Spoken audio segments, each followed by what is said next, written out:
Hello, welcome to Premier Vegas Sports, Rebel Nation. Today we are talking about UNLV football, and I cannot do that without Rebels beat writer, my guy, Mr. Mark Anderson. Folks, I'm Bryan Salmond, and we're talking about the 2018-2019 season, which is upon us right now. UNLV kicking things off with a college powerhouse, USC, which is a far cry from Howard of last year.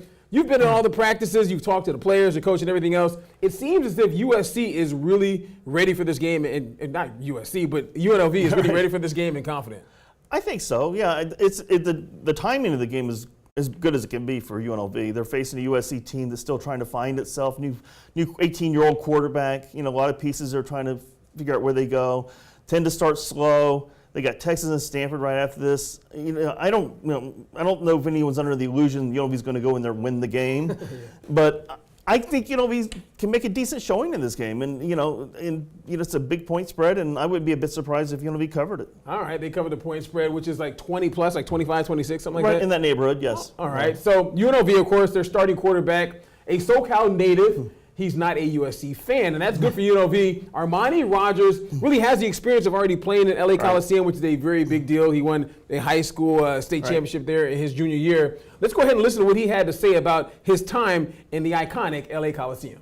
It's a big experience for us, and it's good to be back home when we go back to play at the SC, and I had good things happen at the Coliseum, so just looking forward to seeing what happens again. What sort of things? We won a championship my junior year there at the Coliseum. All right, now you sounded a little bit surprised. Great interview, by the way. Thank but you. You sounded a little bit surprised when he was kind of telling you about that. I mean, it's somewhat shocking that a guy from LA does not like USC, and he's a fan of Texas? Yeah, I mean, if he told me he was a UCLA fan, I would have understood it a little bit better, But yeah, he's a Texas fan because and it was because of Vince Young. He loved watching Vince Young play, and Armani has lived in different parts of the country. His dad played in the NFL for a few years, so he's lived in Buffalo, lived in Atlanta, So he didn't really have strong Southern California roots like a lot of his teammates do.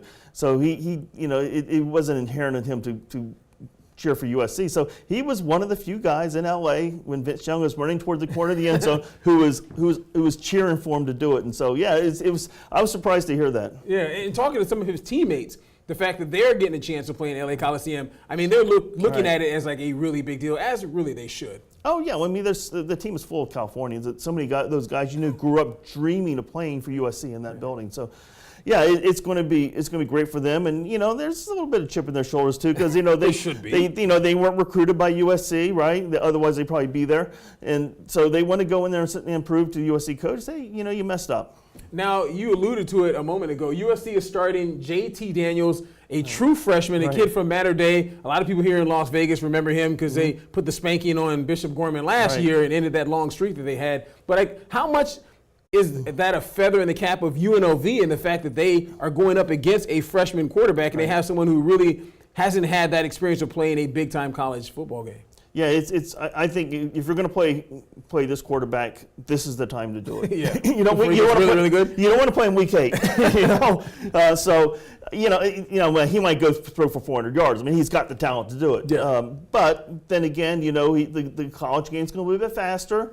Maybe you can get him out of his rhythm a little bit. Maybe you can get some incompletions on third and 7s, that sort of thing, and maybe you can get a pick, So if they can get enough heat on him to throw him off his game a little bit, then they can kind of hang around a little bit, But he's he was the Gatorade Player of the Year for a reason, right? So he's no scrub. Yeah, and it's interesting because Clay Helton and his staff obviously learned from last time when they passed over Sam Darnold for the first 3 or 4 games, and then put Darnold in, and then their season took off. They learned it's like, all right, you go with a better player. I mean, this guy won the starting job for a reason. So, yeah, UNLV hopes he's going to be a little shaky, but he's probably going to be pretty good too.